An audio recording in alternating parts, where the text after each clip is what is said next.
Good evening. Good evening. How are all you lovely souls? Welcome to day 4 of our 55-day journey with Christ consciousness. Again, inspired by the Christ consciousness deck of self-mastery oracle deck by Amanda Ellis and illustrated by Jane Delaford Taylor. It's a beautiful deck. And of course, you will attune to it if you own it, as well as attune to it through this video and others that are you've either already watched or will be watching. And recognize that every time you do work with the energies of Christ consciousness that are within you, your relation to them deepen. And so here I am, another evening. And I'm just gonna just take a moment just to be here and in my body and in this space with all of you.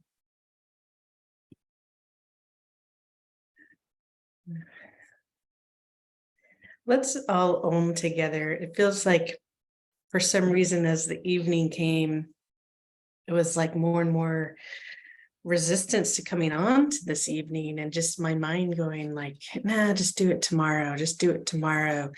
And then I recognize sometimes as energy shifts and we can feel a little the ebbs and flows of our day, sometimes we need a little more motivation to continue on in a project and show up to our fullest in every moment, even when the energy feels different. And perhaps not if supportive is not the right word, but sometimes you just need to just kind of dig your heels in a little bit and go, let me still show up 100% of what I am right now, even though my energy maybe feels a little lower than it did yesterday. And that's okay. That's okay, because I know for me, I'm reminded once I start getting this energy moving through me and calling in Archangel Metatron and that energy of Jesus and that Christ consciousness within me and my own divine spark to like, hey, let's get this energy moving as I was coming in to prepare for today. And because it's been a shift since this morning. And for those of you that have been following me, I've started doing little teasers in the morning on Instagram. And yeah, I had a lot more coming through at that point as far as the level of energy that I was coming through me and my excitement. I guess you could say excitement, but all is well. I feel I'm just feeling different this evening. So that being said, our card pull today is grace. And at first I was like, what is the card upside down? Because it's the same card that's on the cover of all the cards, which is beautiful. So every time you pull this deck, you really have the image of grace with every card, which I find actually quite interesting as we're sitting here together, because how might you be grace in every moment?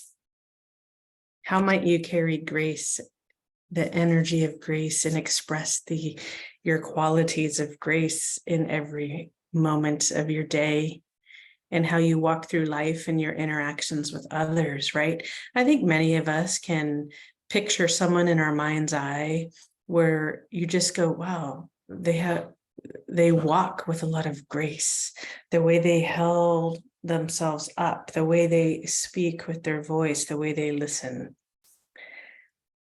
right?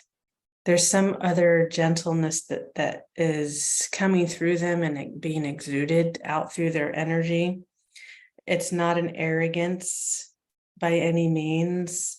There's this surety that comes in, and this deeper sense of self and knowing, and where anything that comes toward them, it's handled with grace and ease. It reminds me of someone that knows how to entertain up for parties, right? They almost know how to make everyone feel at ease, welcomed, even if someone is at their worst. It's like they have the ability to see the light in them always, and almost like to pull, like get a sense of what that person's perhaps deeper need is in that moment. And sometimes it's just acknowledging and acknowledgement, and this ability to look people deeply in the eyes and just see them. And as I was preparing before I started recording, I was very much drawn to the Love and Beauty spray, and it's Beauty and Wisdom. Excuse me, there's always love, right? But Archangel Jophiel. And so I was reading a little bit about the channeling that Amanda Ellis did with this particular bottle as she prepared that for others. And I'm just like, it's interesting. And the wisdom piece that came through, and the ego struck me that was mentioned in there. And also the word of namaste, right? Because when I woke up this morning, I was reminded to, yes, humble the ego, repurpose the ego, be mindful of when the, I'll say, lower aspect of the ego is taking forward, where we're just like almost this overconfidence, or right, and just to be humble in the walk, right? As we were talking about yesterday, with the teacher, and walking the talk, and how might we do that also with humility. And but there's this piece also with ego and grace that come together, which I spoke to a bit about this morning. And how might you, as you're going through your awakening and this current stage of awakening, be in grace, not just for yourself, but also others? How might you remember to open yourself to be the ability to see the light in others? That word namaste and what it means, right? Because I know when I hear that word, it means something very sacred to me, that I'm looking at the divinity in another person while also witnessing their human experience, right? Where some people may still be in their shadows and are still clouded to their own love that's within them, which also would mean they're have an inability to also receive love from others, right? Because they can't see their own light. So it's challenging to receive love from others when you don't know how to give it to yourself, let alone share that with others. And with this heart awakening, there's that place in all of us that we are remembering and learning how to be in grace and love, give and receive love, and what that looks like, right? Because we're moving away from that construct that it's only romantic and sexual relationships, that we've had that misconception if that's what love is and that's what you do when you love someone. No, it has so many facets to it. So many facets to it. So grace, what do we do with grace? And let's see which I invite you, if you haven't done so already, go ahead and ground your body.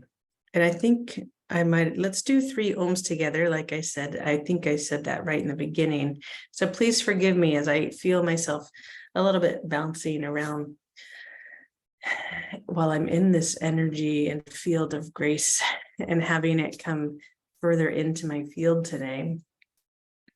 Okay, so on the count of 3, at your own pace, we'll ohm together. 3 ohms. Inhale in.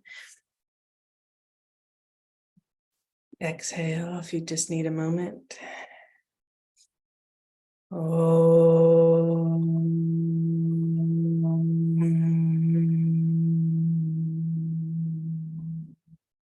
We're calling in our higher self.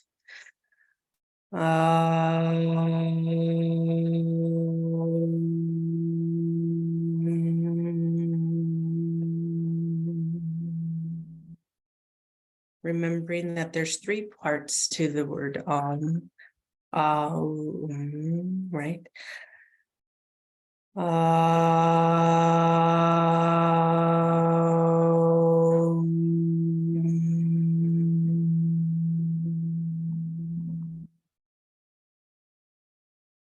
Once you feel that reverberate through your body, I know for me, I always feel more centered, more grounded, more in myself, and it bridges our physical body and higher aspects together. It's a really lovely meaning when you break it down. And I will go into that perhaps another time. Or you know what? Let me see. I'm just going to pause for just a second and see if I could find the breakdown and just the simplicity of Om, because it's very much tied into our I am presence, and the sound of creation can help you integrate really nicely. All right. Yeah. So I'm so grateful I took just a moment to look up just get us a general concept of Om, because there's a whole philosophy around it. And many of us know it to be the sound of creation, but we break it down into the 3 big, I'll say, syllables of it. So one of the first things I learned when practicing Om was to be mindful that I am also saying and not forgetting to have the vibration of the 3 syllables, right? In the English tradition, we see it as 2, but traditionally in yogic traditions, it's AUM. So we have the sound of right? So you have the the U, and the right? And forgive me if I do pronounce any of these ancient sounds incorrectly. It's that's not intentional. Okay, so I will do my best. Sometimes my English tongue is not equipped to say certain words, right? I don't have the linguistics perfectly down. So when we were in that, it's basically, it's like a trinity, and you can see it referenced in many traditions, but we're just going to focus here in the yogic tradition. And I will give a link to the website that I'm referring to. So Paramhamsa Yogananda expressed it in this way.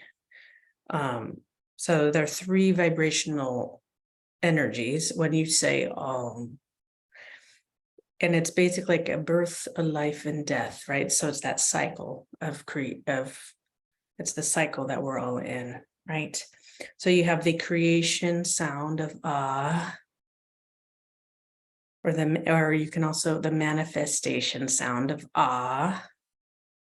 and we're simplifying it here, okay? So please be kind if you have comments, and be purposeful. And then we have the U, which is the preservation. And then we have the destruction, returning spirit to infinite spirit, or returning to universe, the energy returns. So we have that cycle. So it's kind of like you too, as a soul, you're in body, you live, you die, you return to energy from whence you came, right? So keep that in mind, that what you are connecting to is universal sound and vibration, manifestation, preservation, and destruction. And where might you in your life be familiar with that? You'll see it in different things.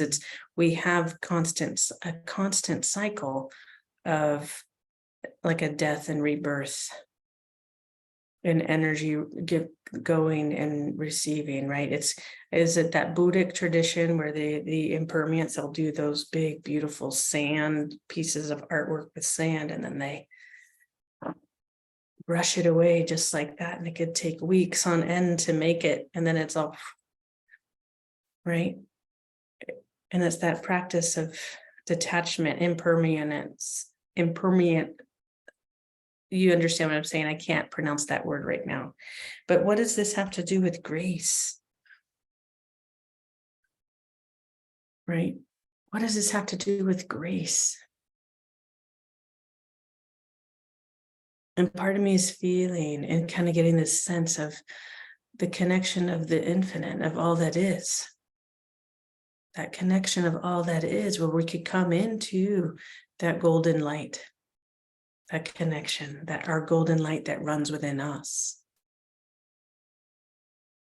And call in grace, especially when we're in moments when we're challenged by ourselves and challenged by others. When do you call on grace?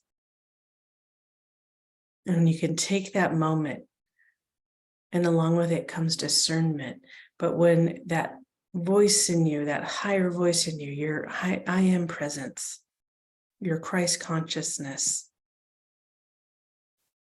that little nudge, that little Jiminy Cricket in your ear being like, do you really want to do that?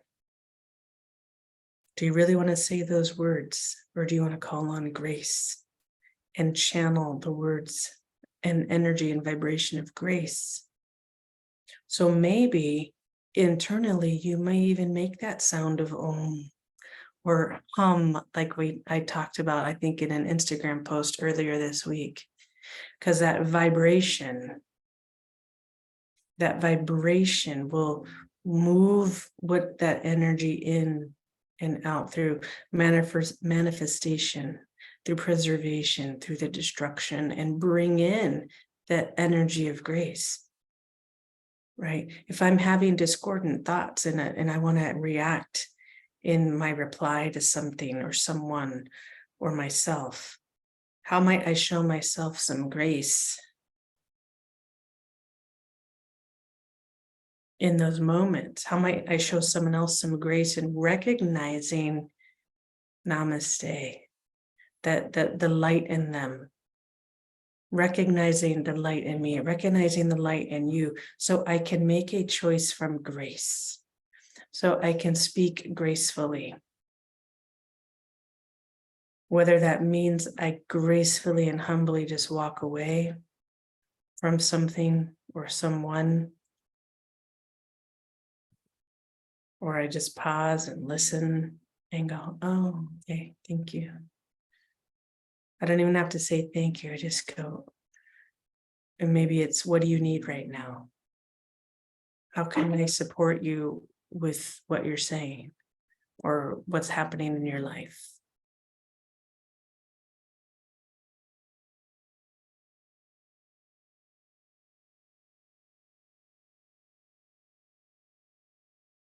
Grace. Yeah, maybe that's why even as I came on today, like I feel like softer, this gentle focus, this softness in my voice. It's like, where do we go with it? Where does grace take you?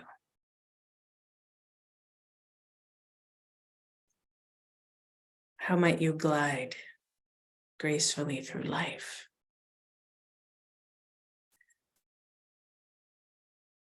So that being said, let's bring in our angel card deck to assist us. So you call in, again, the energy of Archangel Metatron to assist in the stellar gateway and keeping the field clear.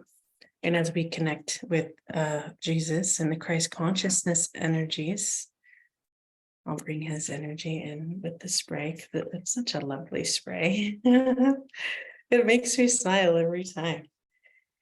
And we're going to open that magenta bridge up just a little bit more. Hi, Gus. Yeah, look, as I sprayed the Jesus spray, Gus came over. He let his bone down and he came over. And he's staring out the window. He at this time of night he likes to like guard the backyard, I guess. Yeah. I'm doing the rainbow spray today. Okay, we're going to do a little bit of the expansion spray also, because for some of us, for all of us is what I'm hearing, the ability to bring in grace, the energy and qualities and vibration of grace within us is really needed. It's like, it's really needed. I'm just getting like almost like, like we don't even have words to tell you. But yes, because the discordant energies of the world right now and others, and the potential for you to bump against them, and for those energies to bump against you and come out of you. And how might we bring in the energy of grace as we walk among this this ever-changing world right now, while you are going through your integration and expansion in whichever way that shows up for you. So I'm bringing out the Archangel Oracle cards by Diana Cooper. And she has lovely decks too. I like her work, but I like self-mastery work and things that resonate with ascended masters, angels, elementals. So unicorns, dragons, things of that nature, even shamanic practices of connecting with the earth and like things that take me just as much grounded as they do high, right? Because the higher you go in your abilities and waking up in your channels, opening up and bringing in that cosmic energy, it's so important to ground. Think of it, if a tree didn't have roots and deep roots, it would just topple over. If you kept growing taller and taller, it has nothing to hold on to, right? We're like that. So as above and so below concept, you've got to go high. Then my suggestion to you, because I know my purpose here is to support people ground and anchor their energies and become flexible in them and trust. I always go to grounding first.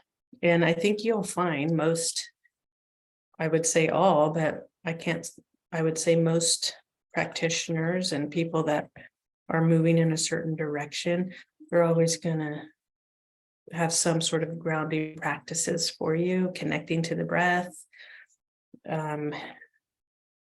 everything, even when you're like, even athletes, right? You can get that momentum of the game and then you're not grounded. The momentum of the game takes over, adrenaline takes over, and you're doing plays too fast, and that's when errors happen, right? And then the other team capitalizes on that. So what does that have to do with us now? With that metaphor, as almost like if we're in this game of life, and how might you stay grounded in it and graceful, because those other energies are wanting to capitalize on your vulnerabilities. They want to capitalize on your reactions versus responses and kind of hook you in and pull you away and outside of your body, outside of your I am presence, outside of your divine light. And okay, I've got a few cards just popping up right here. And how might you stay in grace, even in the eyes of that, even in the eyes of the darkness, right? Because there is darkness in this world, and you need to know that, and you need to know how to recognize it and how to work with it, how to stay in and manage your energy and not be fooled by it too, because just as you are learning to master your own energy, they too know how to work with energy. They too, and the trusting your intuition, okay, and your higher guidance, both of it, that initial instinctive center, your gut reaction. And be mindful if you start talking yourself out of it and making excuses. And we've all done it. Oh, well, maybe if I just do that. Oh, well, they just did this one time. No more. There's no more room to make excuses for people in your experience. only room now to trust your intuition and bring in your highest guidance, your I am presence and direction and direct connection to source. Be in the truth of all that is and do it with grace, because then you will also show up in the face of adversity. And when you have those dark forces in front of you, because it could look like a friend, because someone isn't in their light right now, and then the darker energies attach, because the lighter you get, it draws darkness. Think about holy areas in the world, how much chaos happens there, because where there's light, there is also dark. And I'd like to envision a world eventually that won't be the case, that everything will be brought to light and then the darkness will succeed. Like, what do you call it? It just gets absorbed back into the highest level of light, and we just continue to ascend. Or where do I want to put my energy toward, right? It's not turning a blind eye, but what are we moving toward? What are you moving toward? But how do you face that adversity when it's right there in front of you? Because I've had many different experiences with that. It's shown up in some relationships. It's shown up within family. When I used to work in law enforcement, people, it shows up with the people we encountered every day, right? Because people either under heightened states of stress, operating in lower vibrational states, perhaps substance abuse, things of that nature, things that put holes into your auric field, and which makes it easier for lower energies, for lack of a better word, we'll say negative energies, darker energies, heavier energies to come and stay in your field. And even for some people, they take over the crown chakra. Sometimes we give it away, not even realizing it. I could probably write a book on my experience with that. My own personal experience with wow, and then recognizing it was actually kind of, not to go too far off, but I had to stay in grace. My mantra during that time became just keep your heart open. So there was something in me that was just stretched. My connection to spirit was strong at the time that I needed it the most chaotic time that I needed it the most. Everything I built and knew was crumbling, right? Some of you might consider that a dark night of the soul type of experience. And there can be different degrees of that, but how might you show up with grace when the darkness is right in front of you or you're surrounded by it? Because the moment I chose me and to stay in my light, and the chaos got bigger and bigger, and the moment I no longer responded to that, the drama that was occurring from that other person through what was attached with them, it just didn't give it energy anymore. And then once I physically got out of the space, because we were sharing space, and there's been different ones, this isn't just one occurrence, and then I removed myself from the space, and then the connection was broken, and I left. Sometimes you may be faced with having to distance yourself from people or cut them off altogether and release the energetic cords. And you just send them love from a distance. You send love from your higher place. You don't try to argue with it, because you got to find the words of grace to come through and love. And sometimes you have to preserve. You have to preserve the sound of right? So, right, you have the manifestation, you have the preservation, you have the destruction. Right. So how might that be showing up, just that cycle in different areas of your life and your own experiences? Right? Because I'm sure all of us can at least have one thing in our life where we're like, oh, you know what? I had to be really careful how I spoke here. Because the energy, you could feel the shift in the energy, it changed, or all of a sudden, because it could just show up like an average person, right? And but you have to discern it, like you have to discern it, because some people are wounded and their wounded patterns are coming through, their soul patterns are coming through, their psychic patterns are coming through, and others through, I'll say, because something got into their field and stuck, then there's that piece driving it, right? It's kind of like if you were in a relationship, you're like, God, I didn't know who I was in that anymore. Like you couldn't recognize yourself. That could be an indication that some other force was influencing the relationship and the other person as well as yourself, right?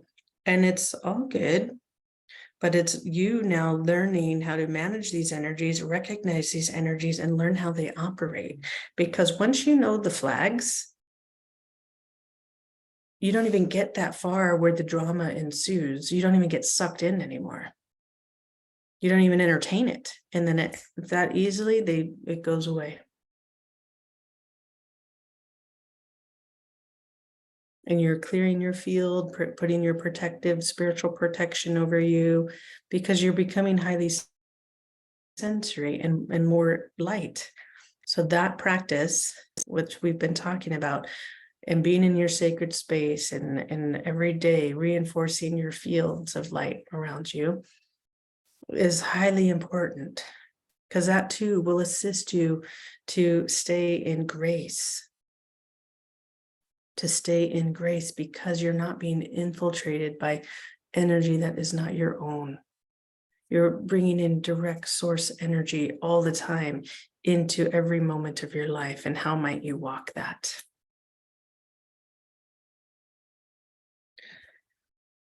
And then for those of you that are kind of resonating with what I'm talking about, because I'm not going to go into details, because you don't need the details of my personal experience.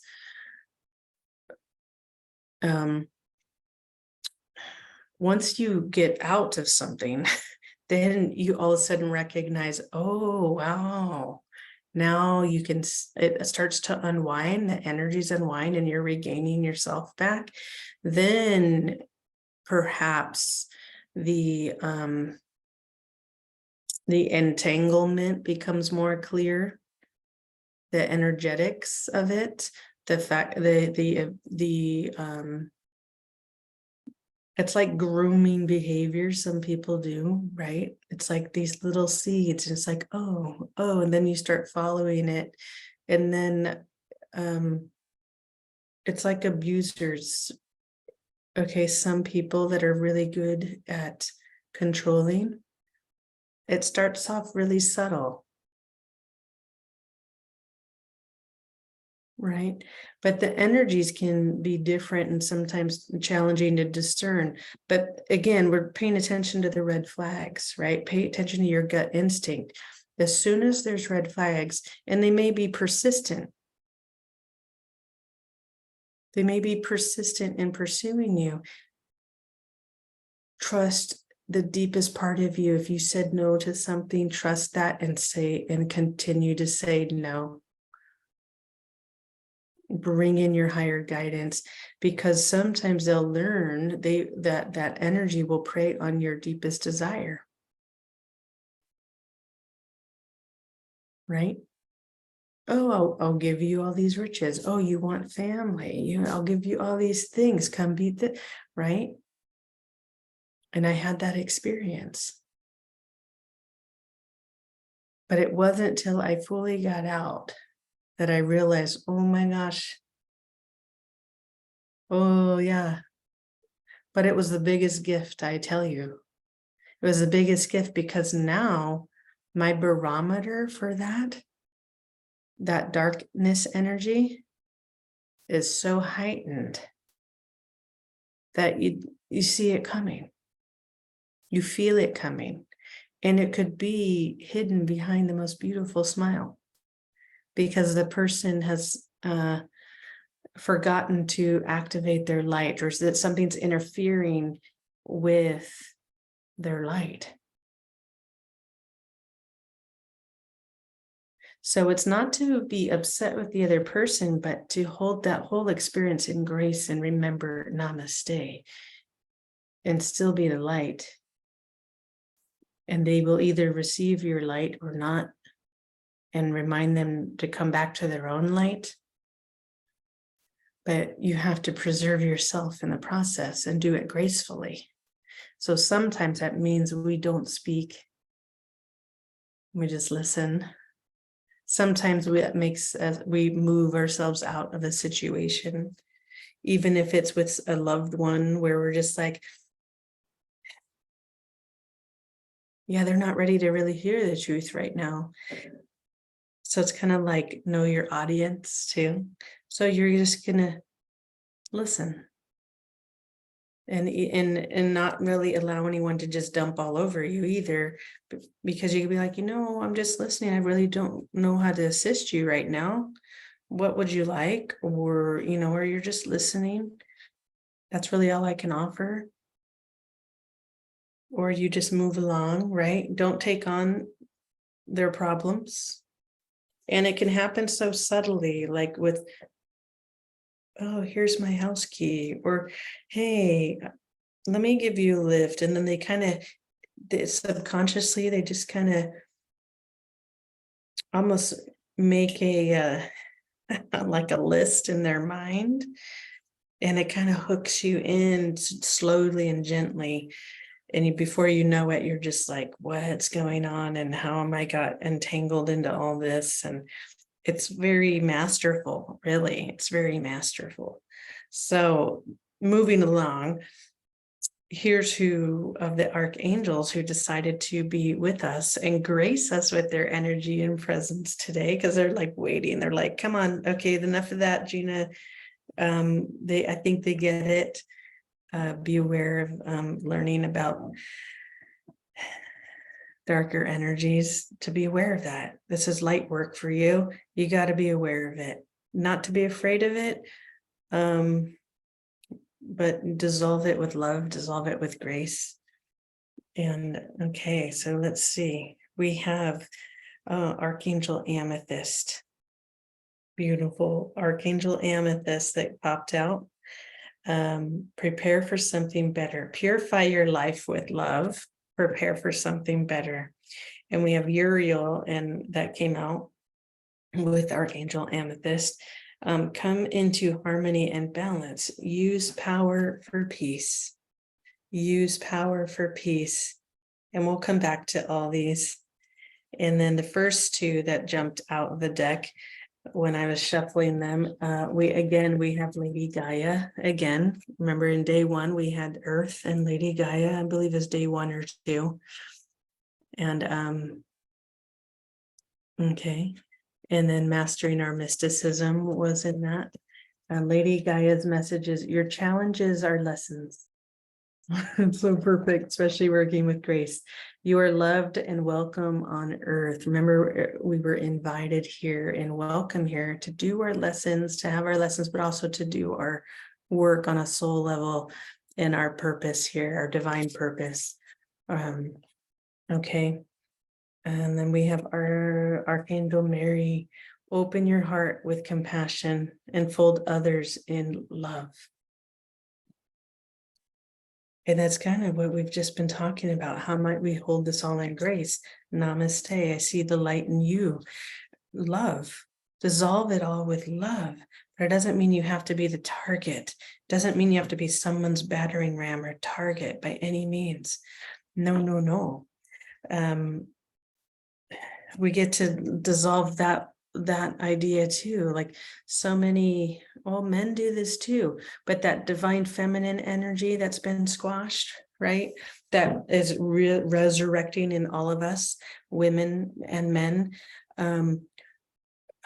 This false idea, this idea, I'll say, that we had to tolerate abuse in relationships. No, we don't. Even in the soul contract level, right? You can go into your Akashic record, go talk to Archangel Metatron and have a meditation with him, or go to his etheric retreat and be like, what soul contracts, like, I'm going to release these. I'm no longer agreeing to these, and clear your slate.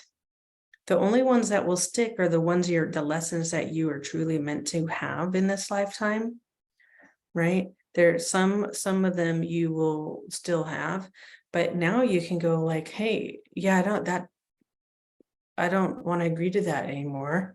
And then you can rewrite it. And for some of you, we're like, oh, I've never heard that before. You have blank pages. It's a living document, the Akashic record. It's constantly being updated with every choice, every thought you make. Yeah, every thought you make, everything you do. It's constantly there, written and being rewritten. But you also are learning how to transmute. You have Archangel Amethyst associated to the violet ray. You can call in Archangel Zadkiel.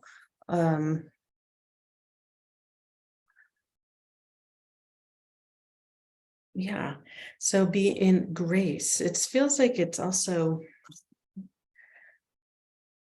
here's a couple of questions that I had written down that seems to be partly too associated with some of this angelic energy we have here. Well, because I wrote down, like, yeah, when we are challenged by ourselves and others, and I'll even show it. For some reason, I'm just going to show it to you. Okay, those are some of my little notes. They're scribbly, but sometimes I write scribbly notes. So that's what I was writing down as I prepared, right? When we are challenged, like blessings and goodwill, that is also a piece of this card. Grace, blessings and goodwill. What does that have to do? Like, how does grace show up when we are challenged within ourselves and with others, right? We were talking about those lower energies and vibrations, discordant energies, negative energies, possible attachments, right? Because sometimes people don't even realize they have any. How do you work with that? How do you protect yourself too, right? And how do you stay in grace with that, right? It's like, you don't want to poke that fire. Okay, don't feed the fire. And how does this relate to Christ consciousness? Because it's an attribute within Christ consciousness. It's an attribute that's within you. It's a higher quality to call on grace. It's your soul, a higher aspect of your soul to call in grace, right? So remember, as you're here on earth, to learn from your lessons and challenges. So you're learning from your lessons and challenges. So some of this may sound redundant, but and to remember, right, because some of you may get frustrated in this, and to remember you are loved and welcomed here, right? Especially, we had homesick yesterday for some of you. Some of you may feel tired in your light work and your awakening. That's normal. Remember, this is home here. Let Earth comfort you. Let her comfort you. Call on Lady Gaia, the angel of Earth. Ask for her guidance. Ask her, like, hey, I need some nurturing. I need some nurturing here. Look at all those really beautiful colors. And they're also very healing colors, right? We have that golden light, we have that green, and we have the blues, and there's hints of white in there. Those are all very healing colors. And we even have the purple in the sky. right? The violet, those are all very healing and calming colors. So when you're feeling at your wit's end, agitated, emotions coming to the surface, that's when you need grace the most. That's perhaps a lesson right in front of you. Sometimes we have that law, universal law of opposites that shows up so we can then practice to be grace. Practice that sound of Om, even if you just hum it to yourself and let that vibration through to call in grace. Right? Yeah. And then to open your heart with compassion, because with grace does come compassion. You become more compassionate to yourself and to others when you have grace. You show compassion, just like when I was talking about someone that's very good at entertaining large groups of people. They have so much grace and compassion for who they're addressing, and they can dissolve any conflict just by walking in the room. That is somebody that embodies grace. And then that wave of grace just comes over everybody. It calms the beast. It calms the beast inside you. It calms the beast in others. It de-escalates and diffuses, because with grace there is love. With grace there is compassion. With grace there is transmutation of the violet flame. With grace there is light.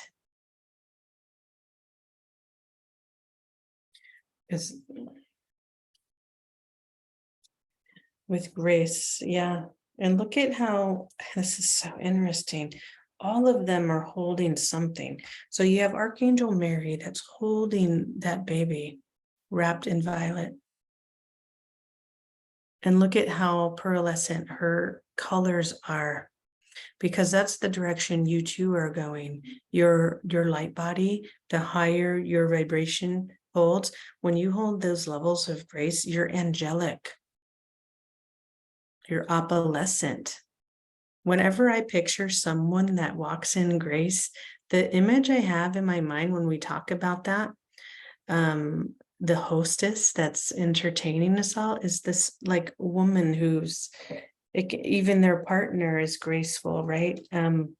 But their clothing flows with grace, the way it clings and moves with their body, yet it's soft and flowy. And there's this power there that no one will challenge.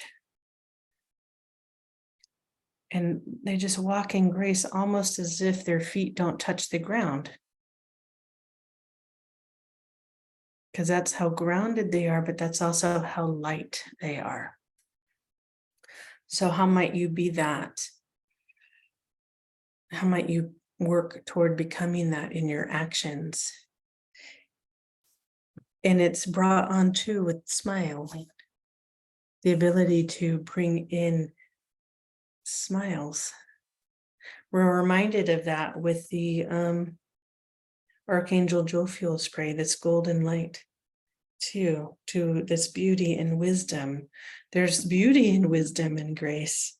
The ability to have this genteel smile, like look, there's this genteel smile. It's like not full teeth, but there's like a softness, like a small crack. And then even Lady Gaia, look how she's embracing Earth. Right? You live on Earth, so you too are held in that embrace. Always. So embrace the grace, right? Allow her to support you in that with love.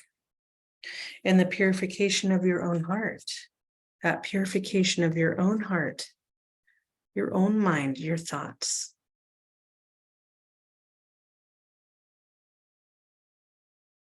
Yeah. because you too you're integrating, preparing for something better. Right. And how might we even take that further, right? In your spiritual growth. It doesn't have to necessarily mean in like a better house or something like that, although you may be working toward that, but that will come as a reflection of who you are on the inside and who are you becoming. And then though something that you're seeking like better for yourself will manifest with more ease because you are embodying that already.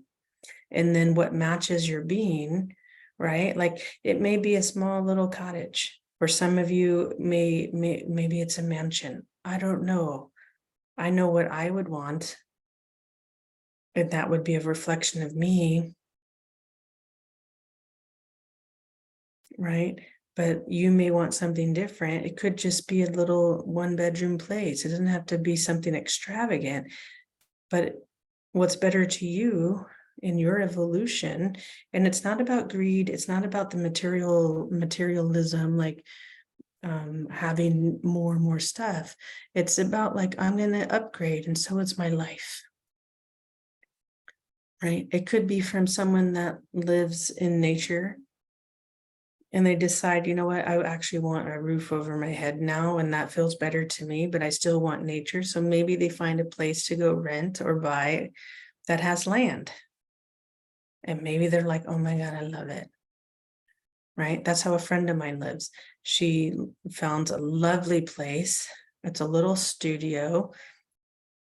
This woman homesteads and has basically, it's like a built shack, but it's the cutest thing. Looks over, has all her basic needs, a little gas stove, has some running water, an outdoor kitchen, an outhouse, and it overlooks this beautiful garden. But that's what she needs. That was an upgrade to her in her life. She's like, I want to be near nature every day when I go home. And that's what she has. She manifested it. It took her a few different places and then she landed.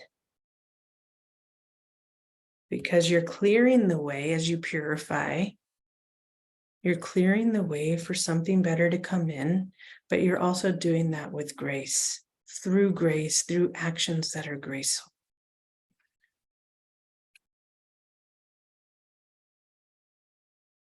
Yeah. And then there with something just came in as I grabbed this Uriel card. I'm gonna have some water for a second.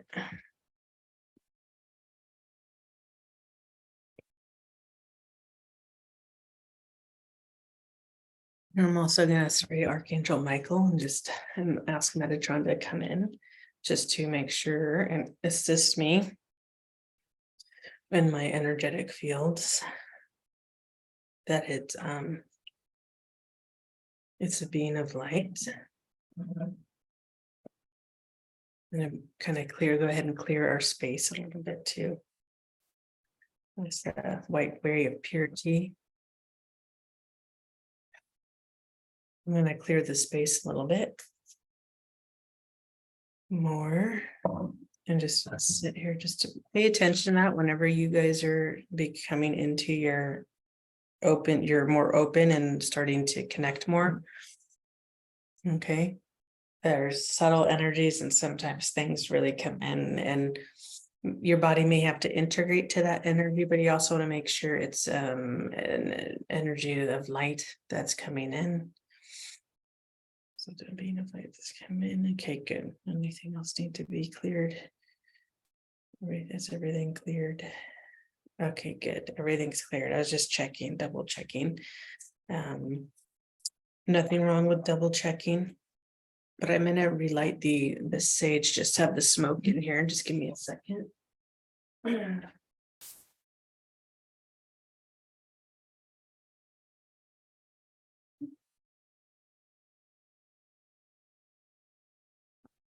And then we'll see what message Uriel has for us, and we will read out of the Christ consciousness book. I recognize that I didn't do that yesterday, but then I realized, oh, I was not meant to. it felt okay. It felt okay. But today I know there's something in there for us.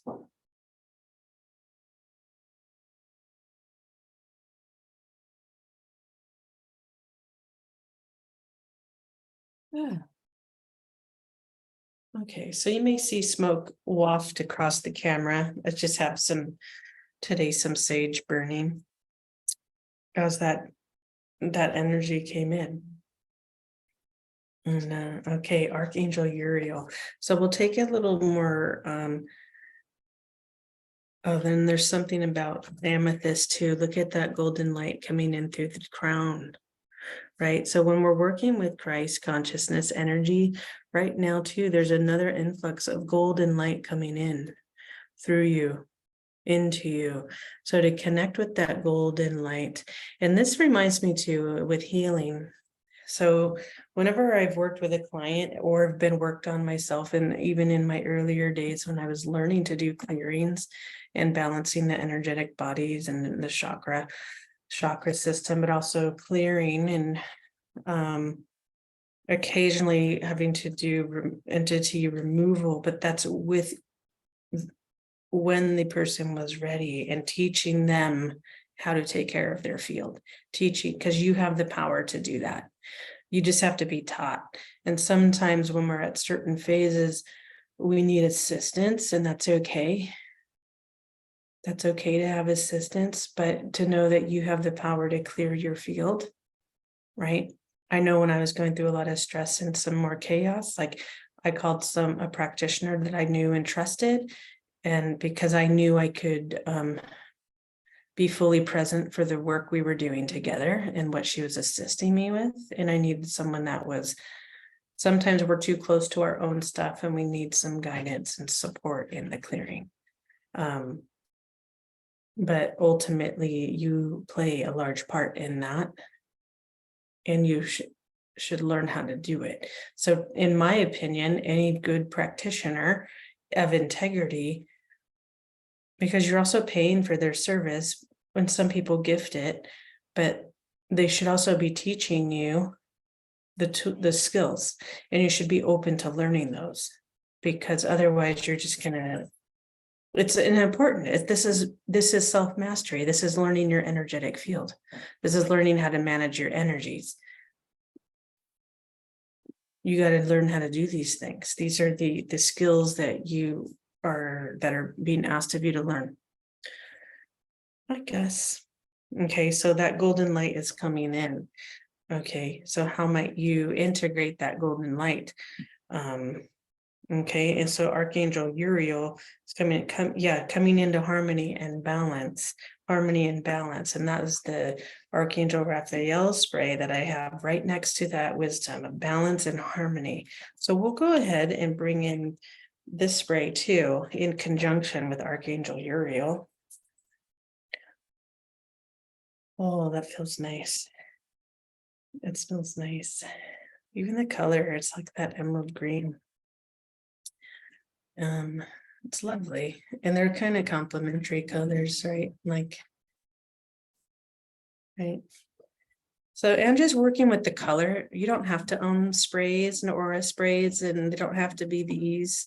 You can just call on the color, and because it's in your body, or maybe you can connect to nature, and nature has those colors in it, right? So just because it has the vibration in it by just looking at it or manifesting it in your mind's eye and visualizing that color, whatever color you feel that you need at the time.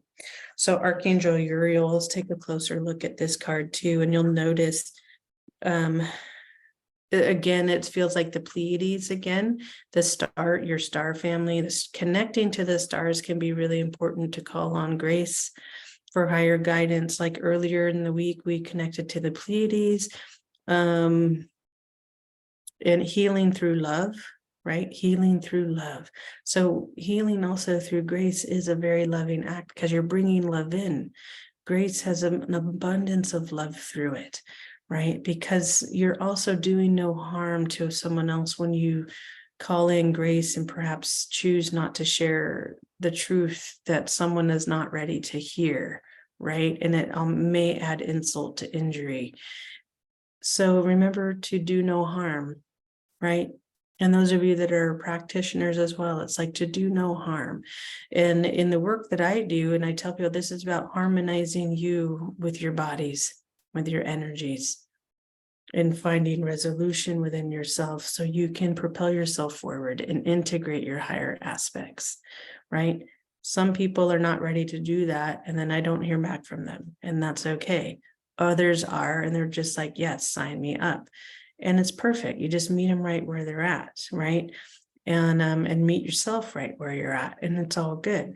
But when you're in these harmonic states, look at that eagle there, just soaring and flying. And I'm wondering if it looks like, oh yeah, it's the tail. At first, I'm just like, what is hanging underneath it? But it's soaring, it's flying, it can reach the sky, it's connected. It's kind of this, it reminds me of that Holy Spirit, the dove, that dove energy that's on the box of the Christ consciousness deck, right? It's that, depiction of the Holy Spirit, and it's I'm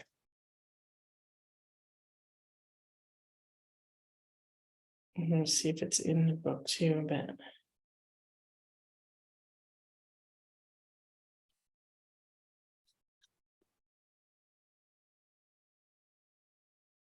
or I could just go grab the box. But in any event, it's it's spread out. Your wings are flying. Your wings are spreading out. The more graceful you are, it's like your wings are just open and relaxed. You're not afraid to be yourself anymore. And part of this is that you're becoming impenetrable, really. And it's just like you're living your life with focus, because you love it, right? And nobody can take that away from you. And they can throw anything they want at you and it just bounces off. It doesn't even penetrate you. The more grace you have, the easier that whole experience becomes, right? And look at his beautiful robes. Like he had, and again, he's holding some like scroll in his hands and has this beautiful robe that first looks red to me, but then there's some hues of pink in it and gold running through it again. And even the scroll he has is golden. So there's like this communication piece with this too, as you're coming into harmony and balance within yourself. And you're using, and those are powerful colors, right? You're using your power for peace. And what have we been talking about with grace is that you bring in peace when you're graceful. You calm giants. You calm the beast, I said, with grace.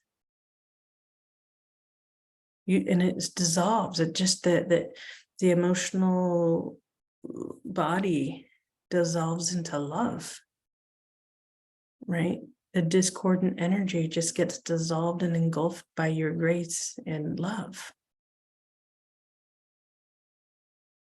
It sets people free. Your grace sets people free. It's not just you. This is others that you come across. You set them free.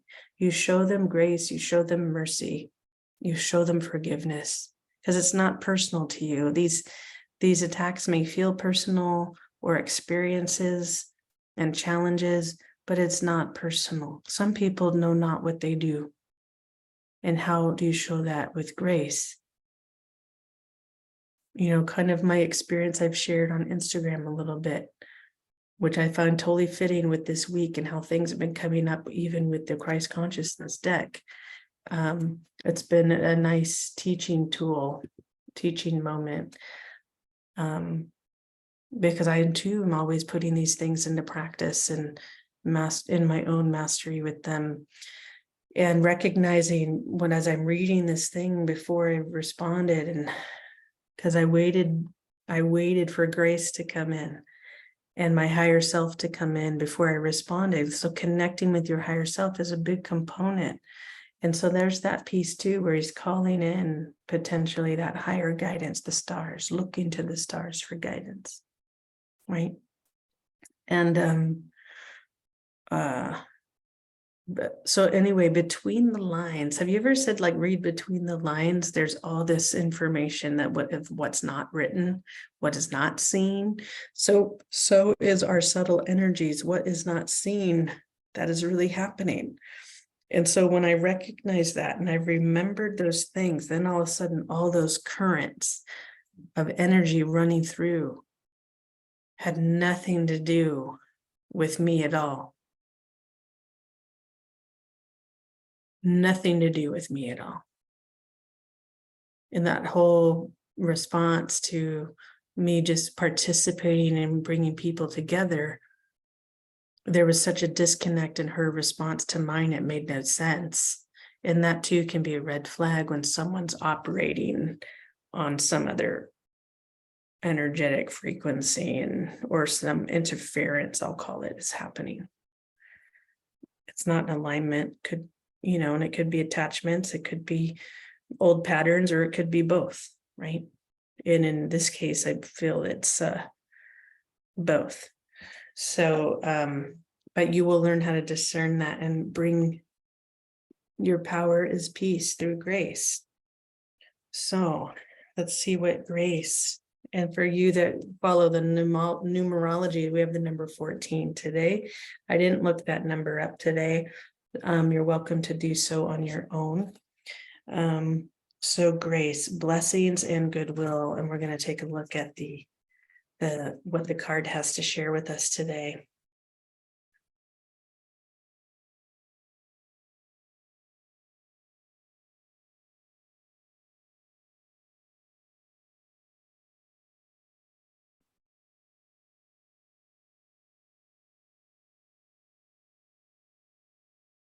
Okay, I'll go ahead and start. So grace is both a blessing and a gift that is offered to you now to feel and experience God's love. It is given simply because he loves you, with no expectation other than to anoint you with it. In addition, this card also asks that as a divine being, you both hold and offer grace. Become a torch bearer that brings light to the darkness, both in yourself and others. This is mastery in action, and we can emulate the example of Jesus, noticing that all who are in his presence were graced by his gentleness, serenity, calmness, love, and peace. His proficiency in personifying grace stopped people in their tracks, made them change course, and made them want to be better human beings, turning away from ego and toward their divine spirit. So perfect, so perfect. Managing your responsibilities and tasks with grace also elevates everyday life to be a display of God's work in action, affecting everyone you meet in interconnected ways. By doing so, you rise above the ordinary and ride the wave of the extraordinary, gliding with ease as the bee does in nature, knowing nectar is available in each flower and moment. The bee does God's work, creating both the honey, which brings sweetness to the table, and the pollination of our crops to flourish. Bees also teach us to be focused on the task at hand. Their honeycomb structures a perfect symmetry, showing what can be achieved when we work together in harmony with each other. An early reference point to the Christian church, bees also symbolized Christ's qualities, and beeswax candles became the soft light used in dwellings and places of worship. That's beautiful. Start to see whatever is in front of you, not as a trap, test, or obstacle, but an opportunity to personify grace, goodwill, and your alignment to a higher power. History has, alignment to a higher power. And I'm just like picking up this card again. History has many examples of people facing trials, tribulations, and injustices, but their grace carried them through their darkest moments, since grace is a living energy that sustains and nourishes, both moving through you and becoming you. God's grace is seen in so many things. Take a moment today to truly witness and hold it, from being gracious in defeat to being the point of calm in a queue of frustrated people, to helping someone who has not extended the same courtesy to you. Myriad moments make up grace-filled landscape. A heartfelt smile, a cheery wave, taking time to have a conversation with a lonely neighbor, the charitable act that you do not have to do.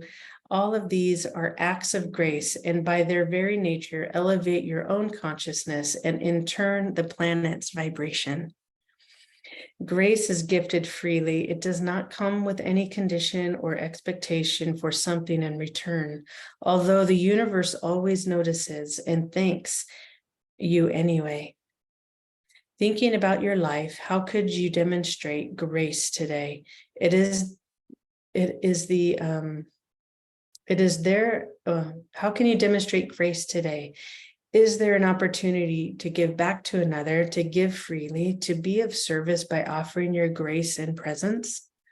Stepping into grace reminds us we are more than our lower thoughts and actions. We were God's creatures, and that we are God's creatures, and that are here to bring beauty and joy to our world. Ask to be touched with God's grace. Feel its energy as it touches the crown of your head and helps you be the highest version of yourself today. Smell the blossoms in the air, feel the sun against your cheek, and see the wonder all around. For truly, we are blessed to be here and be grace. Our deeds are known as holders of Christ consciousness. Holders of Christ consciousness.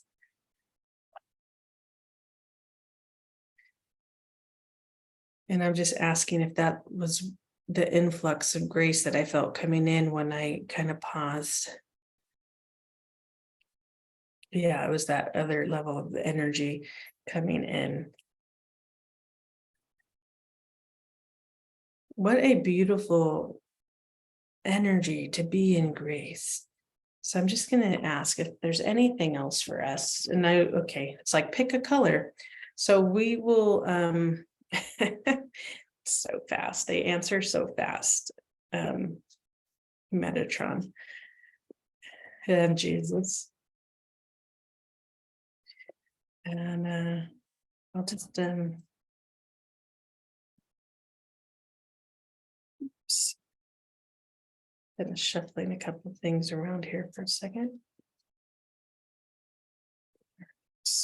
We'll pick a color for you to use as you connect with grace. This is from Ina Siegel, The Secret Language of Color. This is a beautiful deck to work with, really easy. Sometimes it has exercises in it. And of course, you can always create your own exercise.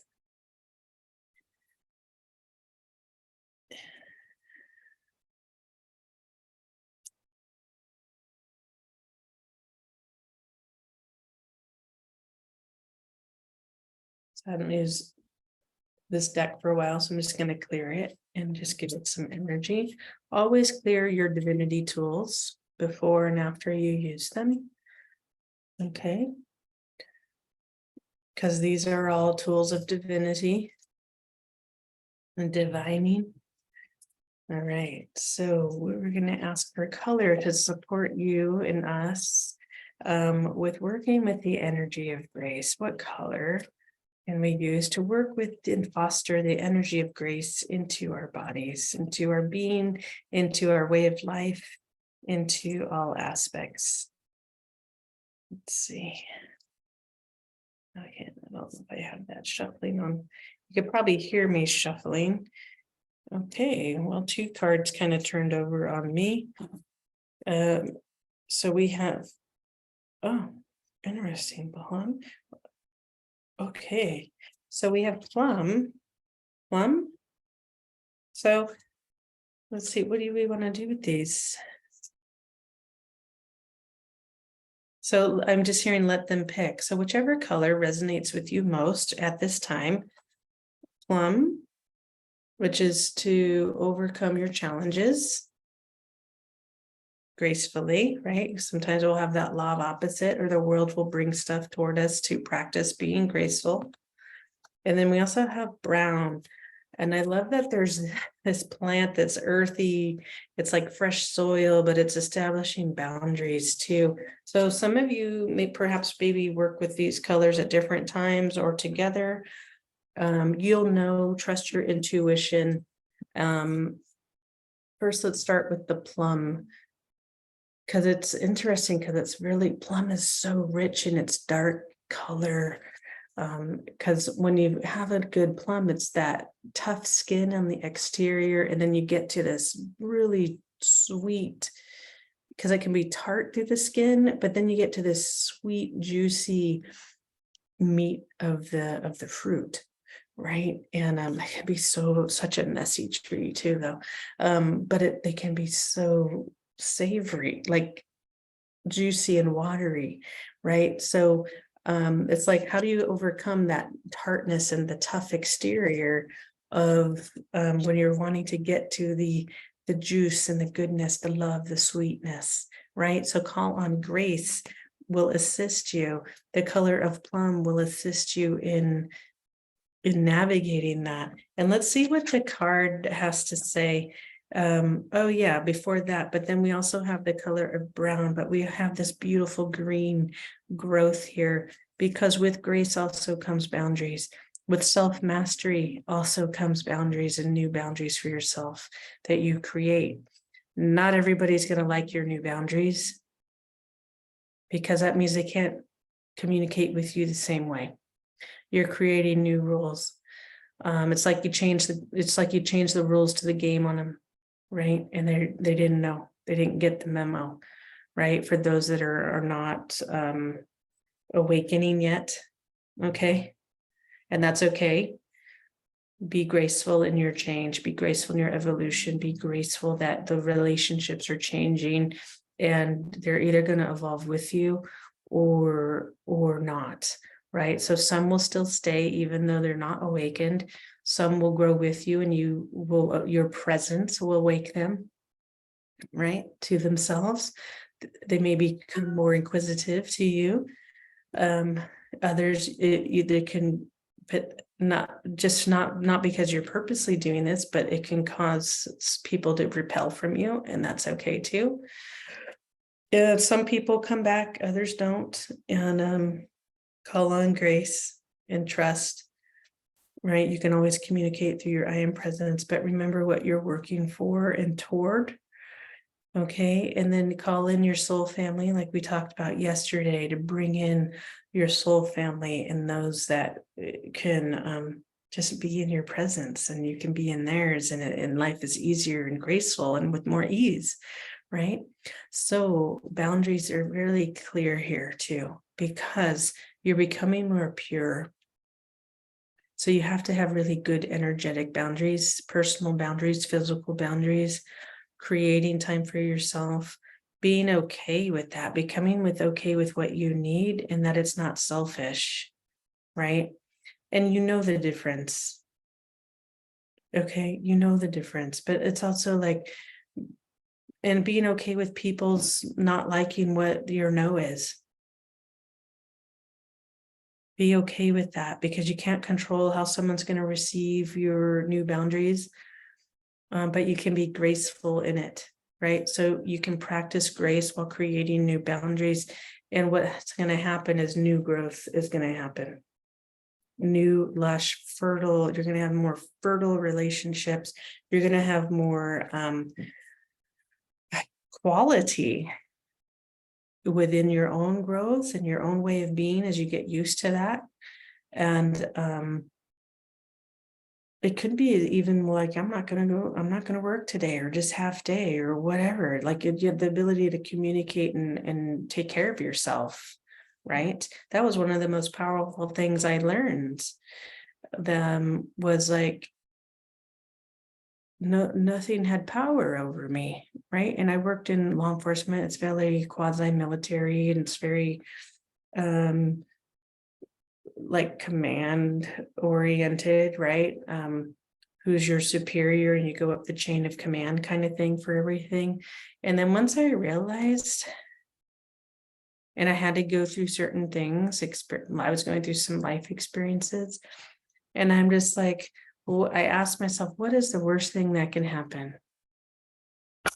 I'd get written up, and that gets put in my file and then dropped off my file after a year. So if that's the worst thing that can happen, what real true power did they have over me? None. Now, it didn't mean I did whatever I wanted, but it took my fear away.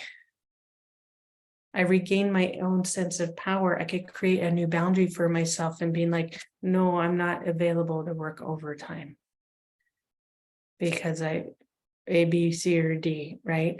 Well, you're right. And sometimes we get in that type of field, you can be kind of like ordered to. And in my particular circumstances, I had a family wedding I was going out of town for. So I said no.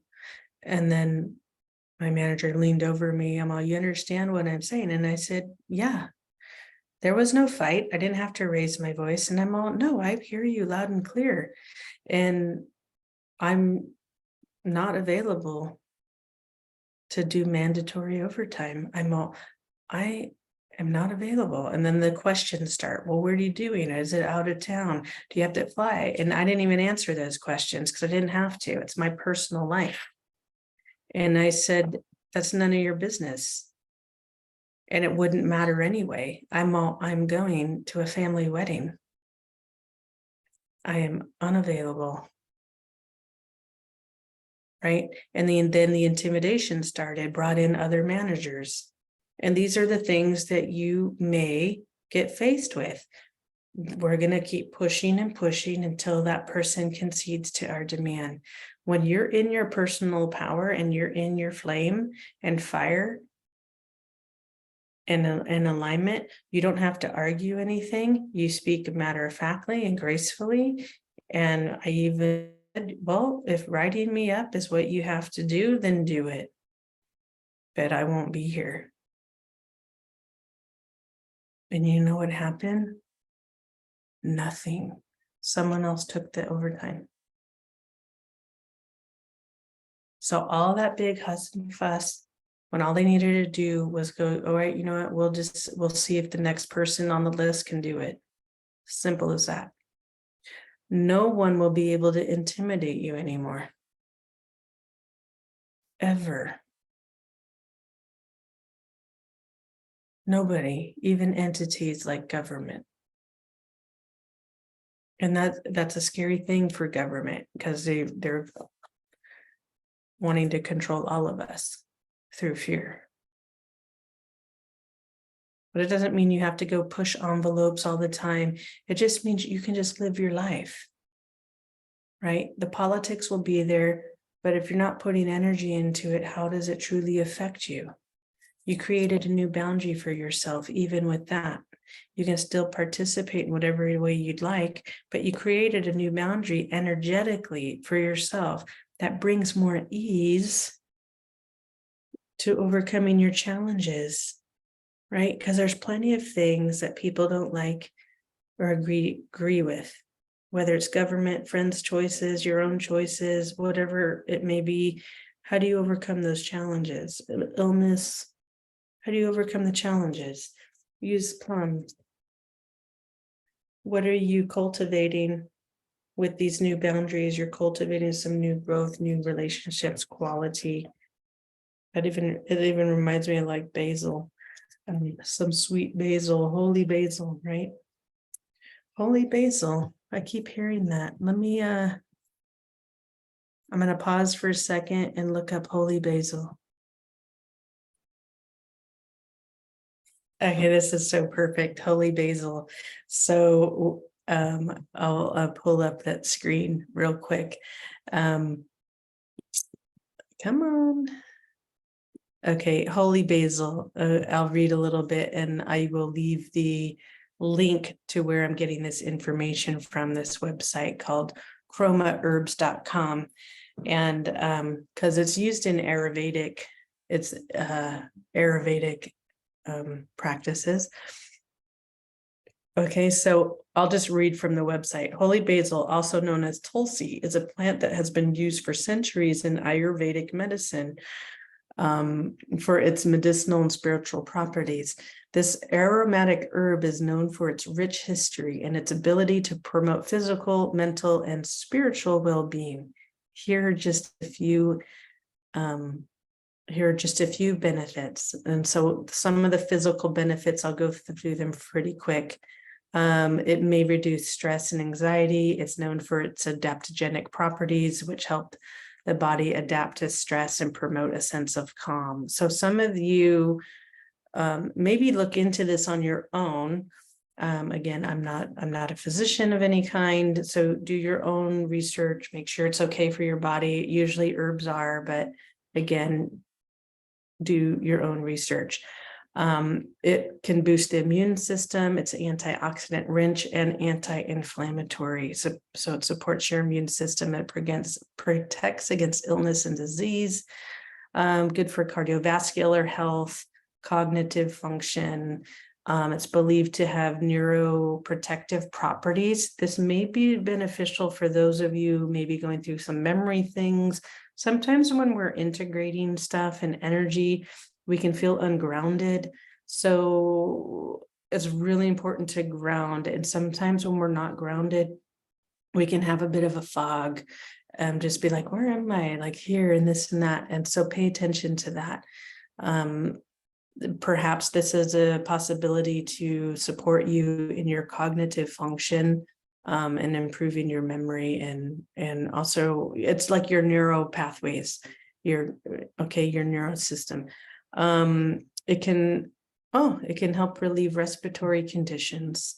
Holy basil is used in traditional medicine to treat respiratory conditions such as coughs, colds, and asthma, and it can support liver function. Again, not a doctor, go do your own research. I'm sure you could add it to your cooking and things like that. Spiritual benefits: protection, purification, harmony. Part of this is we're talking about harmony. We're talking about also purification with amethyst, right? The archangel amethyst purification, right? So we have amethyst with the purification, something better is coming in. Also that golden light coming in through the crown, right? As you see it through the crown. And then we have Archangel Uriel, the harmony and balance. We also have the Raphael spray, emerald spray for harmony and balance. Okay. If that resonates with you more, but you're bringing in the power, you're bringing in your power of peace through grace. Okay. So part of grace is the harmony, awareness. That's another benefit to working with holy basil. And this is what it reminded me, right? This reminded me that's in the earth, you're grounded, you're becoming more aware, your connection to spirit and all that is. So facilitate your connection to the earth, right? Facilitate your connection to the earth. Call on Lady Gaia. Okay, call on Lady Gaia.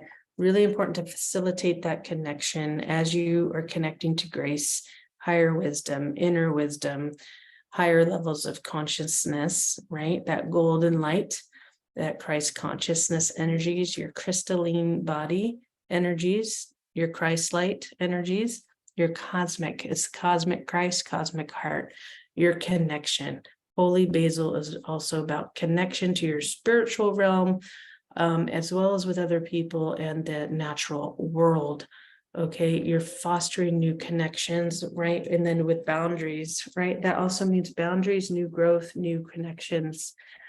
And because when you garden too, you're also cutting away the old. So, and that promotes growth, right? And especially when you work with herbs, when you trim the herb in a specific place, 2 branches then grow from that, right? Like rosemary, basil does that as well.